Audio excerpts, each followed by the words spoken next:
ওসমান রাদিয়াল্লাহু তাআলা আনহু বিশ্বনবী রাহমাতুল লিল আলামিন যখন হাত দিয়েছেন, তখন ওসমান রাদিয়াল্লাহু তাআলা আনহু পিছন থেকে রাসূলের কদমগুলা গুনতেছে। তো বিশ্বনবী সরকার দারম তৈরি হয়ে গেছে। পরে জিজ্ঞাসা করলো, ওসমান তুমি কেন আমার এই কদমগুলা গুনতেছো? ওসমান রাদিয়াল্লাহু তাআলা আনহু বলতেছে, ইয়া রাসূলুল্লাহ, ইয়া হাবিবাল্লাহ,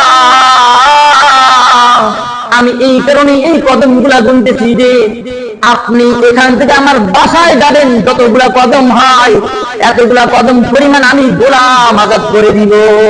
সুবহানাল্লাহ বলেন। কতটুকু রাসূলের প্রতি ভালোবাসা প্রেম ছিল বাজান, চিন্তা করছেন একবার? কিন্তু আমার আপনার প্রতি রাসূলের প্রতি কোনো ভালোবাসা নাই।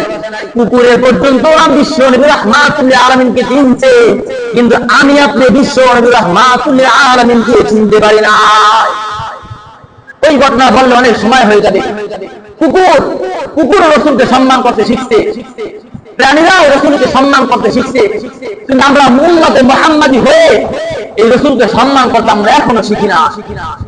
এই রাসূলকে ভালোবাসতে এখন আমরা শিখি নাই।